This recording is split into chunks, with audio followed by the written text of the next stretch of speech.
Bonjour, aujourd'hui je suis heureuse de vous présenter 3 de mes créations. Le roman Envol des papillons, le documentaire Historica et le documentaire Yoshila-Lishin.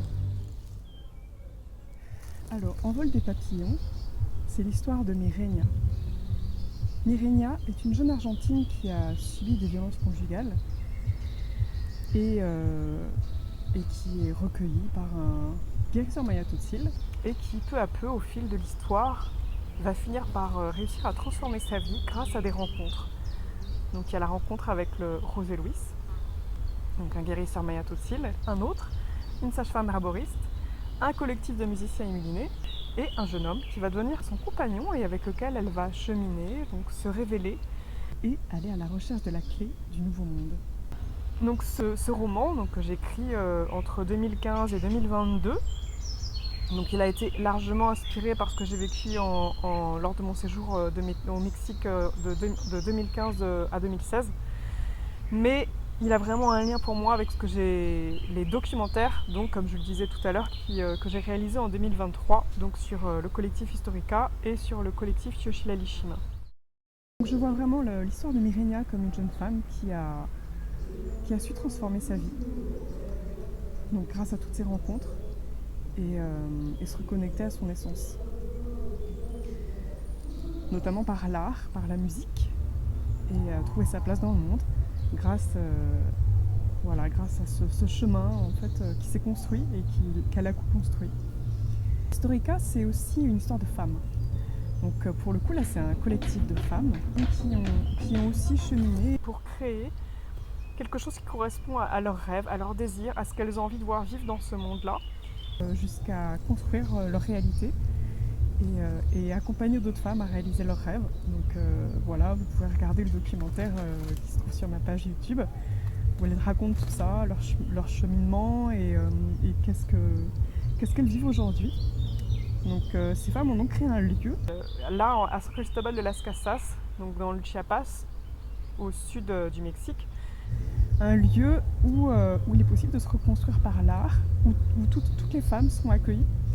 Donc c'est aussi ouvert à la mixité, une mixité choisie de temps en temps, mais c'est essentiellement dédié aux femmes pour les accompagner donc dans leur reconstruction, dans leur reconnexion à elles-mêmes et à ce qu'elles sont, surtout par l'art, à se révéler, à raconter leurs histoires, à pouvoir être vulnérables aussi et à être faire des femmes qui peuvent se regrouper entre elles pour s'auto-accompagner les unes les autres dans leur cheminement et exprimer et oser exprimer qui elles sont. Donc c'est un lieu qui accueille entre autres des femmes qui ont vécu des violences conjugales et qui sont accompagnées pour se reconstruire à travers l'art, individuellement mais aussi collectivement, parce que chacune des femmes qui sont présentes dans ce lieu finalement s'inspirent les unes les autres, s'auto-accompagnent les unes les autres et tissent ensemble des liens de sororité magiques qui vont leur permettre de faire puissance ensemble et pour oser exprimer ce qu'elles ont envie, besoin d'exprimer en se laissant traverser par leurs zones d'ombre, leurs histoires. Et ce lieu est là pour les aider à traverser en fait ce qu'elles ont besoin de traverser pour aller finalement de la chenille au papillon. Et donc c'est pour ça que pour moi ce documentaire Historica a vraiment un lien avec mon roman Envol des papillons.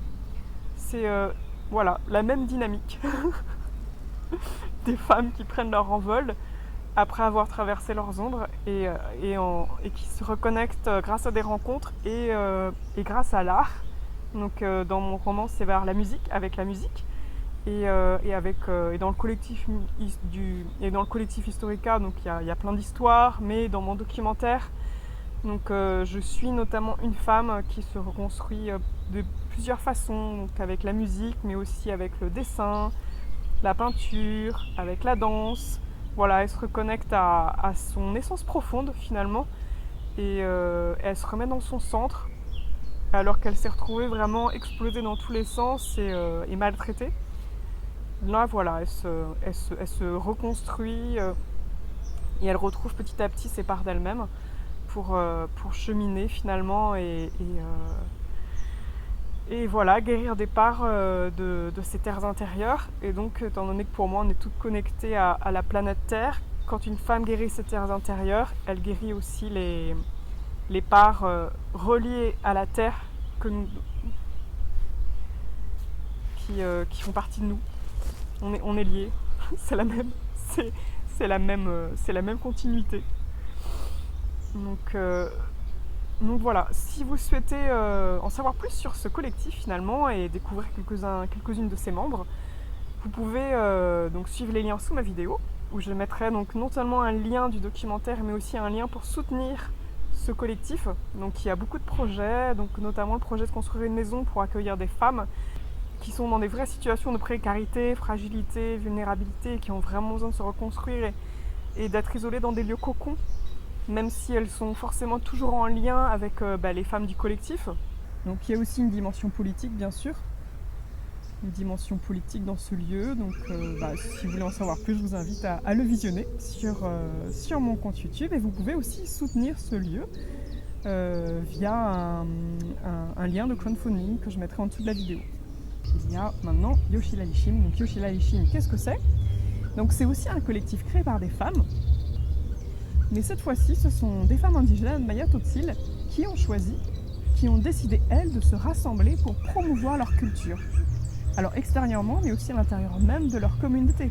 Parce que la culture maya indigène, étant donné la proximité avec les États-Unis, est de plus en plus dévalorisée à l'intérieur même de la communauté. Donc ce travail-là de revaloriser la culture indigène maya à l'intérieur même des communautés, c'est aussi un travail que nous avons fait avec l'association MA. L'association MA sur la sachanerie traditionnelle par le biais d'organisation d'ateliers et de rencontres dans les communautés et que donc j'ai filmé. Donc voilà, je voulais parler de ça parce qu'il y a un lien vraiment entre le documentaire Micaela Las Parteras que j'ai réalisé entre 2016 et 2021 et ce petit documentaire qui présente le travail de Yoshi Lalishim, qui est aussi très important. Et je mettrai aussi en dessous un lien pour soutenir ce collectif, en dessous de cette vidéo et du documentaire. Donc si vous voulez en savoir plus sur le projet de Yoshi Lalishim et découvrir un peu ces femmes qui portent le projet. Donc voilà, Yoshi Lalishim œuvre aussi dans ce sens en apprenant aux enfants des contes et légendes et en transmettant les savoirs du tissage traditionnel et de broderie traditionnelle qui portent une empreinte culturelle très forte, qui sont un langage réellement pour ce peuple, qui signifie réellement quelque chose, tout a un sens, tout a une signification profonde qu'il est vraiment très important de transmettre pour mieux en capter la valeur. Et c'est aussi important de transmettre ceci à l'extérieur parce que c'est porteur d'une essence, d'un sens profond qui se fait souvent défaut dans nos sociétés et qui est particulièrement relié à la terre, à la nature. On retrouve vraiment là, dans ces pratiques, quelque chose de l'ordre d'une unité homme, planète, qui se traduit par comment on tisse ses vêtements, comment on brode ses vêtements. Donc ce collectif de femmes, bon, il n'y a pas que des femmes dans ce collectif, en réalité il y a aussi des hommes, mais c'est essentiellement porté par des femmes. Et donc ce collectif a choisi de créer, de se mettre en action pour créer une nouvelle réalité, une réalité pour porter et pour transmettre des pratiques qui font sens et qui sont vraiment importants pour elles de transmettre, pour qu'ils soient présents dans les nouveaux mondes qui sont en train d'émerger. Et les actions qu'ils proposent, c'est tout ce que vous pouvez retrouver dans la vidéo du mini documentaire de présentation que j'avais fait sur ce collectif, donc au Mexique en 2023. Donc voilà, j'ai tout raconté. Maintenant, je vous invite à découvrir ces documentaires et aussi à mon roman Envol des papillons. Donc pour cela, je vais vous mettre les liens en dessous de la vidéo et vous pouvez cliquer et découvrir. Et merci pour votre écoute et on se retrouve peut-être pour d'autres vidéos.